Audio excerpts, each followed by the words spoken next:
Good morning friends. Welcome to the prelims booster session. आज का पहला टॉपिक है फाइनेंशियल स्टेबिलिटी रिपोर्ट। इकोनॉमी के लिए इंपॉर्टेंट है।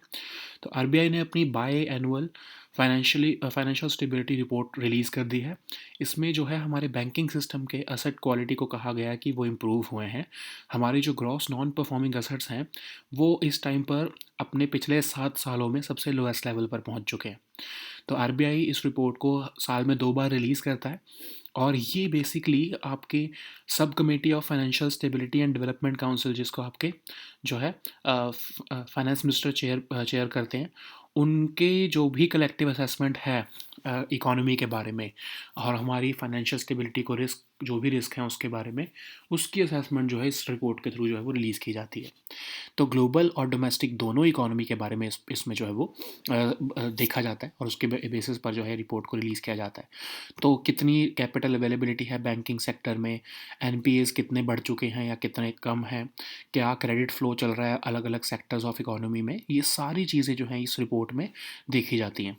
अब इस बार की रिपोर्ट में हम देखते हैं जो अभी रिलीज़ की गई है, इसमें कहा गया है कि जो हमारी ग्रॉस नॉन परफॉर्मिंग असेट्स की रेशियो है वो अपने 7 ईयर लो पर पहुंच चुकी है और 5% है वो इस टाइम पर। जो आपका capital to risk asset ratio है, जो आपके बैंक की कैपिटल और रिस्क वेटेड एसेट्स की जो एक तरह से रेशियो होती है, वो आपकी 15.8% है, जो वो बहुत ही ज़्यादा है एज़ कम्पेयर टू 9% जितनी मिनिमम कैपिटल रिक्वायरमेंट है। तो इसका मतलब बहुत ही कंफर्टेबल जो है कैपिटल रिक्वायरमेंट पर जो है हमारे बैंक्स फंक्शन कर रहे हैं। ऐसे ही एनबीएफसी जो हैं उनकी भी रिकवरी बहुत अच्छी हुई है आपके कोविड के बाद से। फाइनेंशियल मार्केट्स जो हैं वो फाइनेंशियल कंडीशंस थोड़ी सी तो जो हैं वो टाइटन हुई हैं because of volatility in financial markets, but still okay है। आपको जो है ऐसे शॉक नहीं है जो जिससे कि आपकी बैंकिंग सेक्टर या फिर आपके इंश्योरेंस सेक्टर को जिससे हार्म हो।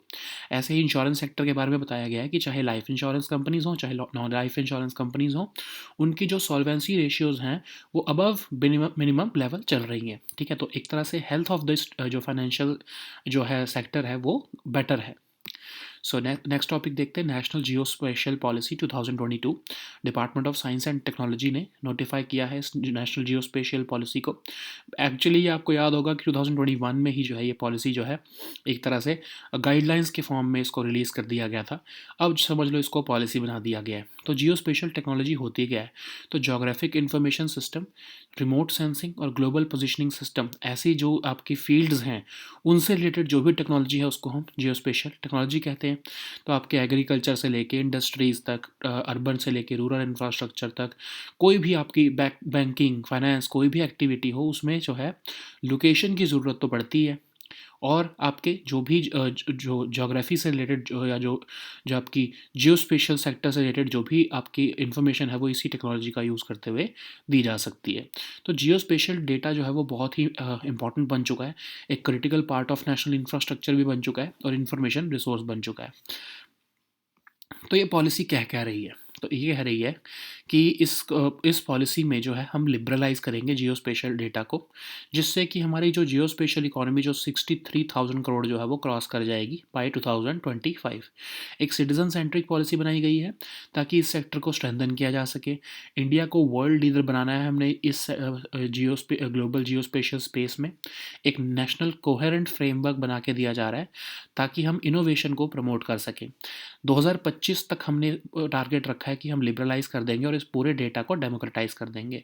फिर digital twin of India's major cities and towns, मतलब एक तो आपकी फिजिकल एसेट्स होते हैं आपके जो है सिटी के, अगर आप देखोगे, ठीक है, लेकिन उसी को डिजिटल फॉर्मेट में कन्वर्ट करना ये हमारा मोटिव है बाय 2035। मतलब कि आप किसी भी सिटी को के हर असेट को आप एक डिजिटल फॉर्मेट में भी देख सको किसी भी वेबसाइट या किसी भी प्रोजेक्ट पर जाकर। ठीक है, तो उसको हम कहेंगे आपका डिजिटल ट्विन्स। ठीक है, सो अब ये एक उसके लिए geospatial data promotion and development committee बना दी गई है जो कि पूरी पॉलिसी को फॉर्मुलेट भी करेगी, इम्प्लीमेंट भी करेगी पूरे के पूरे सेक्टर की प्रमोशन के लिए। ठीक है, सो नेक्स्ट हम टॉपिक देखते हैं, प्रहारी ऐप आपके सिक्योरिटी के लिए इंपॉर्टेंट है, सोशल इश्यूज़ के लिए भी इंपॉर्टेंट है। तो यूनियन होम मिनिस्ट्री ने प्रहारी ऐप जो है बॉर्डर सिक्योरिटी फोर्स जवान के लिए निकाली है और ये ऐप जो है वो प्रोएक्टिव गवर्नेंस का बहुत बड़ा एग्जाम्पल है। अब इसमें बायोडेटा अवेलेबल होगा उनको ग्रीवेंस रिड्रेसल करने के लिए जो है मौका मिलेगा। जो भी उनकी वेलफेयर स्कीम्स चल रही हैं उनके बारे में उनको इन्फॉर्मेशन दी जाएगी और जवान जो हैं वो मिनिस्ट्री ऑफ होम अफेयर्स के साथ भी कनेक्टेड रह पाएंगे इस ऐप का यूज़ करते हुए। तो बॉर्डर सिक्योरिटी फोर्स आपको पता है वर्ल्ड की लार्जेस्ट बॉर्डर गार्डिंग फोर्स है। कंट्री के लैंड बॉर्डर जो है आपके पाकिस्तान और बांग्लादेश के साथ उनको गार्ड कर रही है। 1965 की वॉर के बाद इसको बनाया गया था और एक्चुअली इससे पहले जो है स्टेट की आर्म्ड पुलिस बटालियंस जो हैं वो गार्ड करती होती थी पाकिस्तान के बॉर्डर को। लेकिन फिर कमेटी ऑफ सेक्रेटरीज़ ने 1965 की वॉर के बाद सोचा कि एक स्पेशल फोर्स की ज़रूरत है। बीएसएफ को बनाया गया under ministry of home affairs. अब इनके पास अपनी एयर विंग है, मरीन विंग है, कमांडो यूनिट्स है और आर्टिलरी रेजिमेंट्स भी हैं। नेक्स्ट हम टॉपिक देखते हैं ट्रिपल टेस्ट सर्वे। सोशल इश्यूज़ के लिए, गवर्नेंस दोनों के लिए ही इंपॉर्टेंट है। तो इलाहाबाद हाई कोर्ट ने भी रिसेंटली जो ऑर्डर दिया है उत्तर प्रदेश गवर्नमेंट को कि वो urban local body elections conduct करें विदाउट रिजर्वेशन ऑफ ओबीसीज, क्योंकि अभी तक ट्रिपल टेस्ट की रिक्वायरमेंट को पूरा नहीं किया जा सका है। ठीक है, तो इस टॉपिक को हमने डिस्कस किया था, बट अभी ट्रिपल टेस्ट क्या होता है इसको भी देख लेते हैं। तो एक 5 मेंबर कमीशन जो है वो सर्वे कंडक्ट करेगा कि क्या ओबीसीज को जो है रिजर्वेशन देने की ज़रूरत है, और उसके लिए वो ट्रिपल टेस्ट जो है वो उसकी जो रिक्वायरमेंट को वो पूरा करके देखेंगे। उसके बाद ही जो है ये ओबीसी की जो रिजर्वेशन है लोकल बॉडीज़ में वो दी जाएगी या नहीं दी जाएगी, या फिर कितनी भी दी जाएगी। तो अब ये ट्रिपल टेस्ट होता क्या है? तो Krishna Murthy and others versus union of India case 2010 में सुप्रीम कोर्ट ने गाइडलाइंस इशू की कि triple test for reserving seats in local body polls क्या क्या होंगी। सबसे पहले तो आपको कमीशन को एक जो है डेडिकेटेड कमीशन को सेटअप करना है, जो कि पूरी रिगरस तरीके से एम्पेरिकल इंक्वायरी करेगा, जो भी फैक्ट्स हैं उसके बेसिस पे इंक्वायरी करेगा कि क्या वो पर्टिकुलर जो है कम्युनिटी सच में बैकवर्ड है या नहीं है। फिर वो प्रोपोर्शन भी स्पेसिफाई करके देगा कि कितनी प्रोपोर्शन में इनको रिजर्वेशन की ज़रूरत है। ठीक है, ऐसा ना हो कि मतलब पॉपुलेशन के हिसाब से आपने ज़्यादा रिजर्वेशन अकॉर्ड कर दी। ठीक है, फिर तीसरा यही है आपका कि 50% जो एग्रीगेट टोटल सीट्स हैं उससे ज़्यादा जो है वो रिजर्वेशन नहीं होना चाहिए इन फेवर ऑफ जो भी टोटल कम्युनिटीज़ की के लिए रिजर्वेशन अवेलेबल है। तो ये 3 जज बेंच जो है Vikas Kishan Rao Gawali versus state of Maharashtra and others के केस में 2021 में भी इस ट्रिपल टेस्ट को जो है वो अपहोल्ड किया गया। अब ये जो है triple test instead of rapid survey क्यों किया जाता है?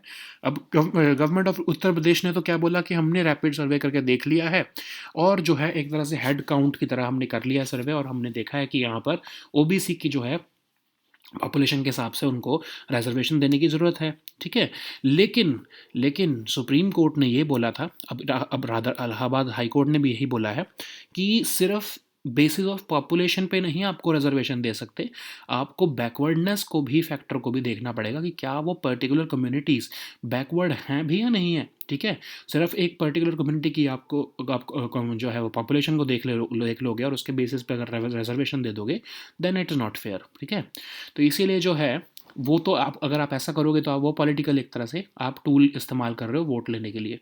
तो इसीलिए जो है जो है सुप्रीम कोर्ट ने गाइडलाइंस में और अब इलाहाबाद हाई कोर्ट ने भी यही बोला है उत्तर प्रदेश गवर्नमेंट को कि आपको बैकवर्डनेस जब तक आप डिटर्मिन नहीं कर लोगे, जब तक आप असर्टेन नहीं कर लोगे ट्रिपल टेस्ट से, तब तक आप जो है ये जो है रिजर्वेशन नहीं दे सकते।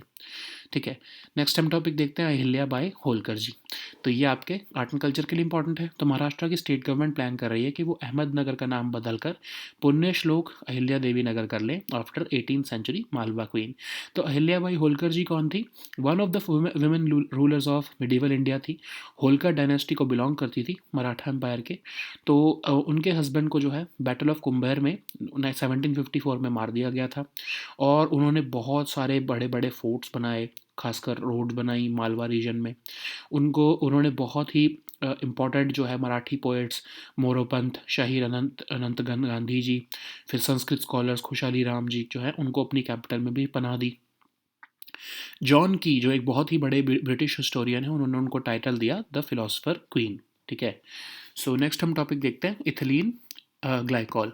साइंस एंड टेक के लिए इंपॉर्टेंट है। ठीक है, तो उज़्बेकिस्तान की हेल्थ मिनिस्ट्री ने रिसेंटली क्लेम किया है कि इंडिया के द्वारा बनाए गए कुछ कफ सिरप्स जो है उसमें इथिलाइन ग्लाइकोल होने की वजह से लगभग 18 चिल्ड्रंस की जो है डेथ हो गई है उज़्बेकिस्तान में।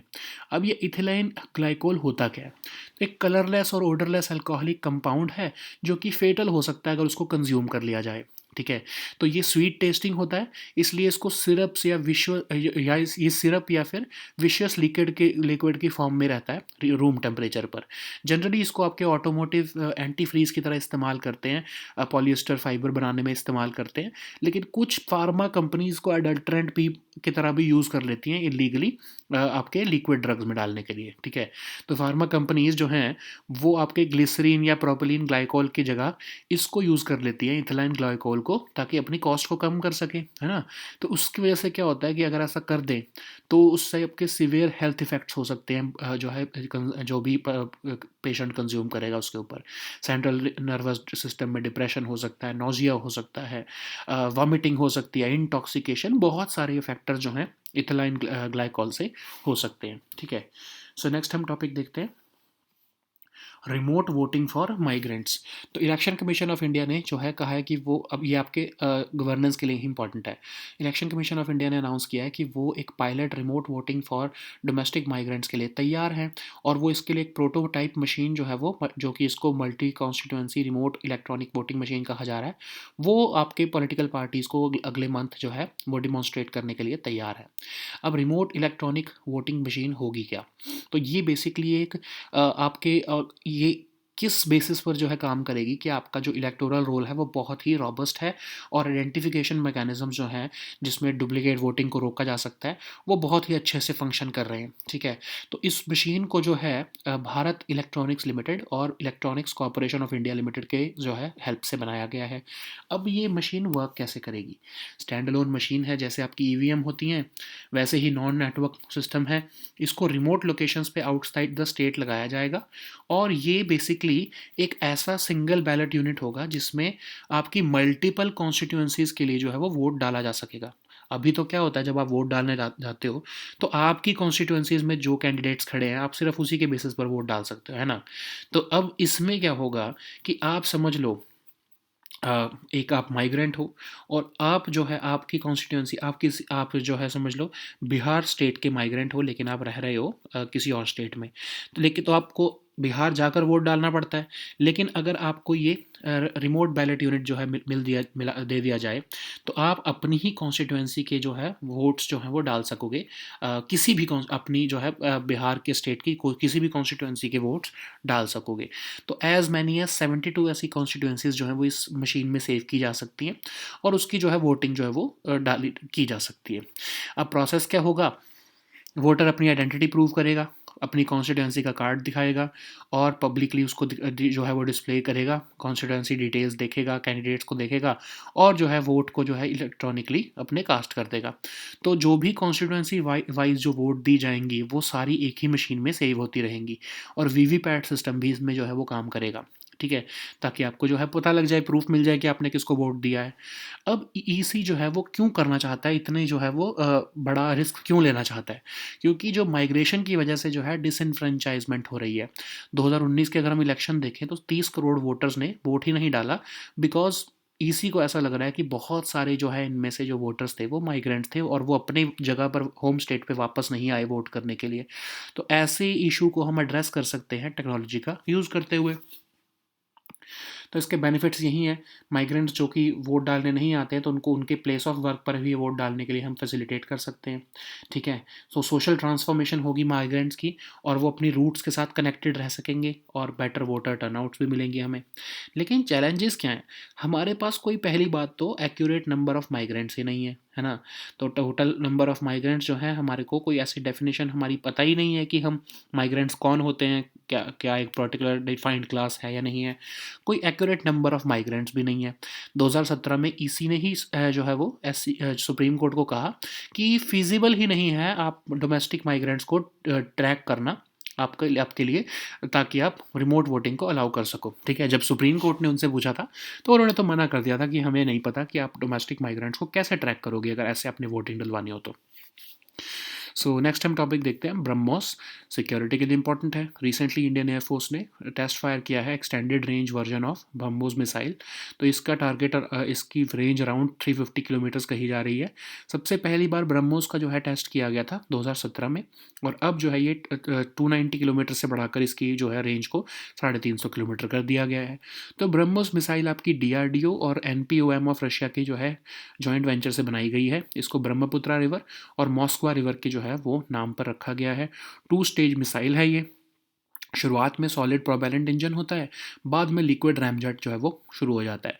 तो basically fire and forget principle पर ये काम करती है। एक बार इसको आपने लॉन्च कर दिया तो आप इसको फर्दर गाइडेंस देने की ज़रूरत नहीं पड़ती है। इसकी ऑपरेशनल स्पीड अगर हम देखें तो वो 2.8 मैक है, मतलब लगभग 3 गुना जो है वो स्पीड ऑफ साउंड पर ये चलती है। नेक्स्ट हम टॉपिक देखते हैं प्रलय मिसाइल। ये भी सिक्योरिटी के लिए इंपॉर्टेंट है। तो एक आपकी जो है इंडियन आर्म्ड फोर्सेस की स्ट्राइकिंग कैपेबिलिटीज़ को मेजर बूस्ट देने के लिए डिफेंस मिनिस्ट्री ने 120 प्रलय मिसाइल्स प्रोक्योर करने का जो है वो फैसला लिया है। इंडियन एयरफोर्स के लिए भी है और इंडियन आर्मी के लिए भी। तो indigenous short range ballistic surface to surface missile है। इंडिया की पहली टैक्टिकल क्वाजी बैलिस्टिक मिसाइल है जो कि आर्म्ड फोर्सेस की कैपेबिलिटी बढ़ाएगी एनिमी पोजीशंस और की इंस्टॉलेशंस को टारगेट करने में। ये आपके सॉलिड प्रोपेलेंट रॉकेट मोटर पर चलती है, और ये आपके इंटरसेप्टर मिसाइल्स जो होते हैं, जो आपके देखा होगा ना कि जब कभी रशिया मिसाइल कोई लॉन्च करता है तो यूक्रेन के जो है इंटरसेप्टर मिसाइल्स उस मिसाइल को ट्रैक करके उसको डिस्ट्रॉय कर देते हैं। लेकिन ये प्रलय मिसाइल जो है ये आपके इंटरसेप्टर मिसाइल्स को जो है वो डिफीट कर देगा। ठीक है, क्योंकि बार बार अपने पाथ को चेंज कर सकता है मिड रेंज ही। तो इसलिए जो है ये आपके कन्वेंशनल वॉरहेड जो है आपका 350 किलो से 700 किलो ये भी लेके जा सकता है। कैनिस्टराइज्ड वर्जन है तो इसकी इसलिए शेल्फ लाइफ भी ज़्यादा होगी, और ये 150 से 500 किलोमीटर तक की रेंज रख सकता है। नेक्स्ट हम टॉपिक देखते हैं हीमोफीलिया। सोशल इश्यूज़ के लिए इंपॉर्टेंट है। तो यूएस ड्रग मेकर फाइजर ने कहा है कि उन्होंने एक ऐसी एक्सपेरिमेंटल जीन थेरेपी बनाई है जिससे कि हीमोफीलिया बी की जो है वो ट्रीटमेंट हो सकती है। तो कहा जा रहा है कि सिंगल डोज ये थेरेपी जो है वो सुपीरियर रहेगी अगर आपको ब्लीडिंग रेट पेशेंट्स में रोकना है हीमोफीलिया पेशेंट्स में। तो हीमोफीलिया होता क्या है? एक मेडिकल कंडीशन है जो कि मोस्टली इनहेरिट की जाती है लोगों में, अपनी फैमिली द्वारा, जिसमें कि उनकी ability to clot the blood जो है वो बहुत ही कम होती है। ठीक है, तो कोई एक म्यूटेशन हो जाती है जब जीन में, खासकर एक्स क्रोमोसोम में, तो उसकी वजह से जो है आपके जो क्लॉट करने के लिए जो प्रोटीन चाहिए होता है ब्लड में, उसको जो है बनने में दिक्कत होती है। तो क्योंकि एक्स क्रोमोसोम में ये मोस्टली प्रोटीन रहते हैं, तो इसलिए मेन जो है वो ज़्यादा वल्नरेबल रहते हैं हीमोफीलिया में as compare to women. Next हम टॉपिक देखते हैं Congress foundation day. Art and culture के लिए आप कह सकते हो हिस्ट्री के लिए इंपॉर्टेंट है। इंडियन नेशनल कांग्रेस ने अपना 138 फाउंडेशन डे जो है वो दिसंबर 28 को जो है वो सेलिब्रेट किया है। English bureaucrat A.O. ह्यूम ने जो है इस ऑर्गेनाइजेशन को बनाया था 1885 में। और जो है 72 सोशल रिफॉर्मर्स उस टाइम पर जो है इकट्ठे हुए थे, जर्नलिस्ट और जो है लॉयर्स इकट्ठे हुए थे पहली बार गोकुल दास तेजपाल संस्कृत कॉलेज बॉम्बे में। और इनका मोटिव ये नहीं था कि देश को आज़ादी दिलवानी है या फिर कॉलोनियल रूल को अगेंस्ट हमने काम करना है। इनका मेन मोटिव था सिर्फ ब्रिटिश गवर्नमेंट की पॉलिसीज़ को इंडियंस के फेवर में लेके आना है। ठीक है, सो धीरे धीरे डिमांड जो है उनकी बदलती रही, ग्रुपिंग अपनी डाइवर्स करते रहे। 11th सेशन जब 1895 में हुआ तो प्रेसिडेंट सुरेंद्र नाथ बनर्जी जो है उन्होंने कांग्रेस को कंग्रेचुलेट किया कि बहुत सारे एलिमेंट्स, डाइवर्स पॉपुलेशन जो है वो कांग्रेस में आ चुकी है। लेकिन धीरे धीरे सूरत में जो है 1906 में मॉडरेट्स और एक्सट्रीमिस्ट्स के बीच में जो है स्प्लिट हुआ, लेकिन 1915 में बॉम्बे सेशन में दोबारा से ये ग्रुप्स जो है वो इकट्ठे आ गए। So now let us see all these topics in English. So the first topic is financial stability report. This topic is important for your economy section. Recently, RBI has released its biannual financial stability report, and as per this report, the asset quality of the banking system has improved, and the gross non-performing assets have declined to the lowest level in last 7 years. So RBI releases this report biannually on behalf of the Financial Stability and Development Council, of course, which is headed by the finance minister, and this gives a collective assessment of the subcommittee Committee of the Financial Stability and Development Council, and what are the risks to financial stability at the global as well as the domestic economy level also. So basically, it is giving an overview regarding the functioning of the banking system and other financial institutions. So it looks at the capital availability for working with the or working capital requirements of the bank. What is the cost of NPAs in the economy, if they are manageable or not? How is the credit flowing in different sectors of the economy, and so on. Okay, so this report has said that the gross NPAs have declined to a 7-year low of 5% in September 2022, and the capital to risk weighted assets ratio, which we also call CRAR, which is the ratio of a bank's capital to risk weighted assets, remains at about 15.8%. Okay, which is way higher than the minimum capital requirement of just 9%. So NBFC sector too has also recovered strongly after the second COVID wave, and financial markets, which are constrained currently by several shocks, have shown tightening conditions, financial conditions, but it is expected and it is not as serious for the financial market as other factors. Okay, also for insurance sector, it has said that both life and non-life insurance companies have solvency ratios which are above the minimum prescribed level, so which is a good thing. Okay, so economy is functioning at a safe level at this moment as per this report, and we do not have to fear much about the current scenario. So the next topic is National Geospatial Policy of 2022. This topic is important for your governance section. So Department of Science and Technology has recently notified a National Geospatial Policy of 2022. And what is geospatial technology? So it's an emerging field of study which also includes geographical information system, remote sensing, global positioning system. So basically, the entire spectrum of technologies which encompasses the geospatial sector, in which location format is also used. Not and just remember that geospatial technology is not limited to just tracking your location and giving maps. It is much more beyond that. Okay, so basically you are using the entire geographical maps and geographical data to create such certain products which are helpful, which are otherwise helpful in creating a face of the geography. Okay, so it has applications from agriculture to industries, from rural to urban infrastructure. Economic activities also are using, like banking and finance are also using these geospatial data to make an informed decision in their business. So government is also using this geospatial technology. So it has been accepted as a critical part of national infrastructure and information resource, and it has proven societal, economic, and environmental value. So, what this policy is saying? Okay, so you know that in 2021 we already discussed about National Geospatial Policy 2021, in which certain guidelines were issued by the Department of Science and Technology, and the aim is to liberalize this data and expect that India's geospatial economy, which is going to cross 63,000 crores by 2025, will have a citizen-centric view, and it will strengthen. This policy will strengthen the geospatial sector with the national development, and it aims to present India as a world leader in global geospatial space, and it also wants to promote innovation in this sector.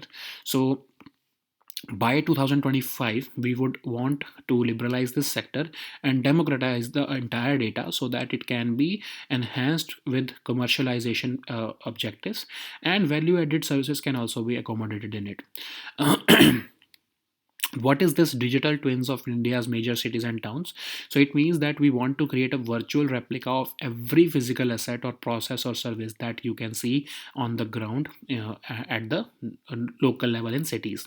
So a geospatial data promotion and development committee will also be formed, which will be the apex body for formulating and implementing strategies related to the promotion of this particular sector. So the next topic is Prahari app, which is important for both your social issues and security section. So recently, Union Home Minister has launched Prahari app for Border Security Force Jawans. It is a great example of proactive governance because this will allow the Jawans of BSF to have their biodata available with them. Grievance redressal will be allowed to them. And they can also have information on various welfare schemes. So basically, it will allow the Jawans to connect with the Ministry of Home Affairs through this particular app. What is Border Security Force? It's the world's largest border guarding force, and it is guarding the country's land border with both India and Bangladesh. It was established as a response to the 1965 war with Pakistan, and these borders were earlier guarded by the State Armed Police Battalion. But the Committee of Secretaries in 1965 realized that it is important to have a central armed police force for that, and for this purpose, Border Security Force was established under the aegis of Ministry of Home Affairs, and currently it has its own air wing, marine wing, commando units, and artillery arrangements or regiments. So the next topic is triple test survey. This topic is important for your social issues. So Allahabad High Court, you know, that recently has ordered that Uttar Pradesh government should hold urban local body elections without the need of reservation of OBCs because the triple test requirement has not yet been met. So what is the triple test requirement? So basically, a commission has to be formed. We'll see what a triple test is, but for that we have to see that Supreme Court Uttar Pradesh government has said that they have formed a 5-member commission to conduct a survey, and they have just made a head count that this particular OBC population is this much in these particular areas. For that, and due to this rapid survey, they have reached the conclusion that this much amount of a reservation must be given to these communities. But the triple test has not been done. And what is a triple test? So in Krishnamurthy versus and others versus Union of India case, Supreme Court laid the guidelines for triple test before giving reservation to any community in local body polls. So what is this triple test? First of all, you have to dedicate a commission which will conduct a rigorous empirical inquiry in the nature of backwardness of that particular community. You just cannot give reservation to any community on the basis of population. Just seeing that this particular community is and having this much population, they should be given this much reservation. This is not possible. Okay, so this commission will also specify the proportion of reservation so that this does not violate the 50% rule. And after giving the reservation, or after according or suggesting that this much reservation must be given, it should not be violating the 50% of total seats rule, which is the rule of reservation. Okay, so in March 2021, a 3-judge bench also upheld this triple test and considered it necessary as a necessary precondition for reservation of seats to OBCs in local body polls. Why triple test instead of that rapid survey which Uttar Pradesh government claimed? Because it is like I've told you, rapid survey only said that we have made a head count and this much community members are there in this particular seats, and that's why this much reservation should be given. But Supreme Court, and in this case of course Allahabad High Court, has said that simply granting reservation on the basis of population does not it misses a very crucial aspect of backwardness. If you're just counting the number of people of community, you are basically using them for political purposes. It does not mean that they are backward, but you are using them by giving them reservation, and you are using them to cast vote in your favor. Okay, so the next topic is Ahilya Bai Holkar ji. So this topic is important for your art and culture. So section, Maharashtra state government is planning to rename the city of Ahmednagar as Punya Shlok Ahilya Devi Nagar after the 18th century Malwa queen. So she was one of the women rulers of medieval India, and she belonged to the Holkar dynasty of Maratha Empire, and she was married to Khanderao Holkar ji in 1733, and her husband was killed in the Battle of Kumbhar in 1754. She is credited with building numerous forts and roads in the Malwa region. She also welcomed stalwarts like Marathi poet Moropant, Shahir Anant Gandhi, and even Sanskrit scholar Khushli Ram into her capital. And for that very purpose, John Key, the British historian, gave the queen the title of Philosopher Queen. So the next topic is ethylene glycol. This topic is important for your science and tech section and also social issues, because this topic has created a huge backlash against Indian pharma industry in Uzbekistan. So Uzbekistan Health Ministry has said that certain India-made cough syrups were containing ethylene glycol, and which this led to the death of at least 18 children. So, what is ethylene glycol? So, it's a colorless and odorless alcoholic compound, and it can be fatal if consumed. So, it is generally sweet tasting, and it's a syrupy or viscous liquid at room temperature. So, otherwise, it is used as an automotive antifreeze and as a raw material for manufacturing polyester fibers. But certain drug companies or certain pharma companies use this ethylene glycol as adulterant because it is very cheap if we compare it with glycerin or propylene glycol. So it can cause adverse health effects, and it can even lead to death of the individual who has consumed it. So the next topic is remote voting for migrants. This topic is important for your governance section. So Election Commission of India has recently announced that it is ready to conduct remote voting for domestic migrants, and for that they are ready to display a pilot project to the political parties using a prototype of multi-constituency remote electronic voting machine. So how this remote electronic voting machine would work? The basic requirement for it is a robust electoral roll and identification mechanism, and it has been developed with the assistance of Bharat Electronics Limited and Electronics Corporation of India Limited. So it's a standalone non-network system, just like your EVMs. They will be set up in remote locations outside the state, so that people, let's suppose that a Bihar migrant is working in Maharashtra, similarly an Uttar Pradesh migrant is working in Maharashtra. So for these migrants, it is not possible for them to go back and to their home state and vote for their candidates in their home constituencies. So what would be done is, at the outside remote locations of the state, a single remote ballot unit would be established, and it will be able to cater to multiple constituencies. Currently your EVMs are only displaying the candidates of your constituency, but what if this RVM would be displaying candidates of multiple constituencies, so that once you let's suppose that you are a migrant who is working in Maharashtra, but you are from Bihar, let's suppose from Patna. So from your constituency, you can just vote for your candidate in just Maharashtra, and this way as many as 72 constituencies can be voted upon. Okay, so after verifying a voter's identity, their constituency card will be read, and with public display showing the constituency details and candidates, each vote will be made, and it will be stored electronically, constituency wise, and even the VVPAT system, to make it more robust, would also work with it. So why EC is keen on remote voting for migrants? Because it was found in 2019 that over 30 crore electors did not exercise their franchise, and EC is expecting that it was the one of the reasons for this low voter turnout could be migrants, because they were not going home to exercise their franchise. That's why there was low voter turnout. So they want to address this issue by using technology, and it will also, once if this project becomes successful, it will it will lead to social transformation for the migrants, because they would be able to connect themselves with their roots, and it will also result in better voter turnouts. But there are certain challenges also, because currently we do not have any accurate number of migrants. So how can we rely on the data? How it would be define a migrant? In 2017 itself, the Election Commission of India had told the Supreme Court that it is not feasible to track the movement of domestic migrants, so that we can allow them remote voting.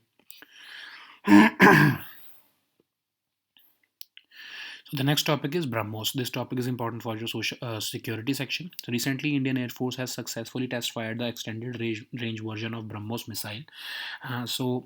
Instead of 290-kilometer range, it has now reached the 350 kilometers range. The first test of BrahMos was conducted in 2017.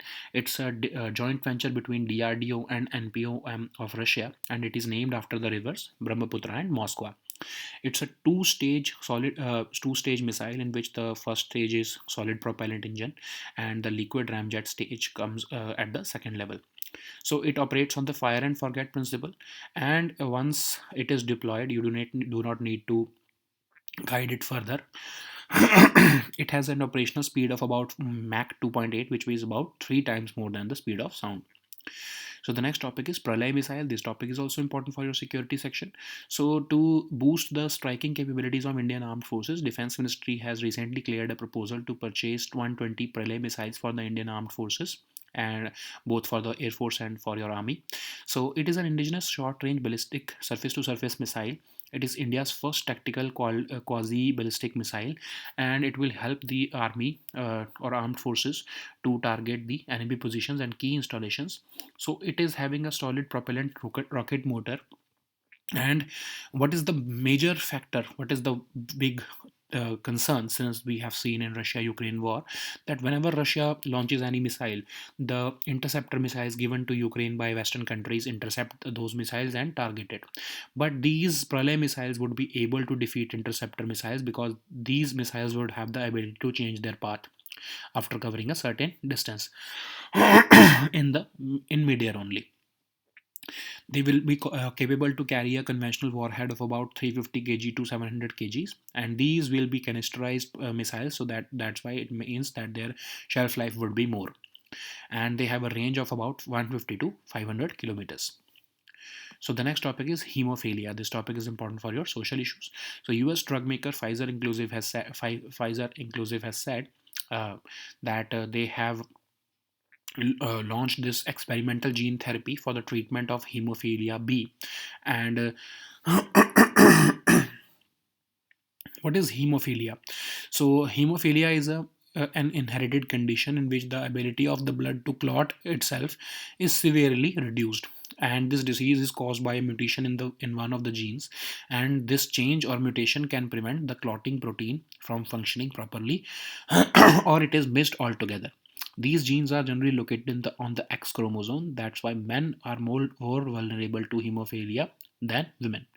And the Pfizer company has said that their single dose of their therapy was superior to the current standard of care, which is given in reducing the bleeding of rate of patients, bleeding rate in patients of hemophilia B.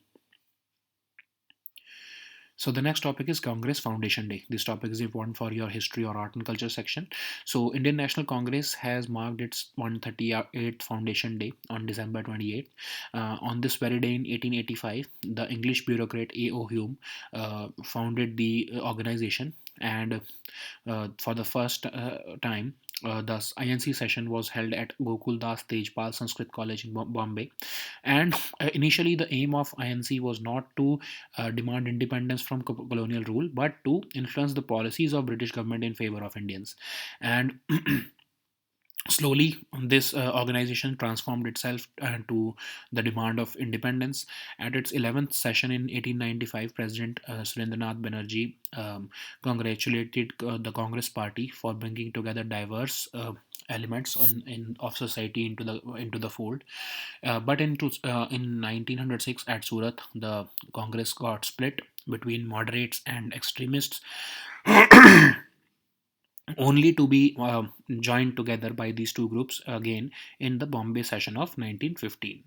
Okay, so these were our topics for today. We'll meet next time on in the next year now.